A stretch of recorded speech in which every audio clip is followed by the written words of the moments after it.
உரிமைகளை ஒன்றிய அரசு நசுக்க பார்க்கறாங்க.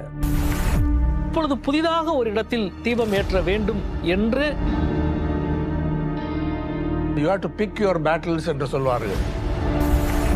இந்திய ஜனநாயகத்தை இன்னும் யாரா பாதுகாக்க முடியும் அப்படின்னா முத்துவேல், கருணாநிதி, ஸ்டாலின் என்னும் நான் மக்களுடைய பேராதரவுடன் அரசினை ஏறியவர். பொறுப்புணர்வு கொண்ட ஒரு தலைவராக அண்ணன் தளபதி விளங்குகிறார். ரொம்ப கஷ்டம் இதை அழிக்கிறது. அதுக்கான கட்ஸ் சிஎம் கிட்ட இருந்து வருது. இதெல்லாம் ஒரு தலைவனுக்கான ஒரு பண்பு, ஒரு கண்ணியமான ஒரு குணங்கள் அது அவர்கிட்ட இருக்கு. இது பெரியாரோட ஸ்டைலோட கார்பன் காப்பி இல்லை, அண்ணாவோட ஸ்டைலோட கார்பன் காப்பி இல்லை. ரொம்ப முக்கியமாக பார்த்தா கலைஞர் லாங்கஸ்ட் சர்விங் லீடர், அவருடைய கார்பன் காப்பி இல்லை.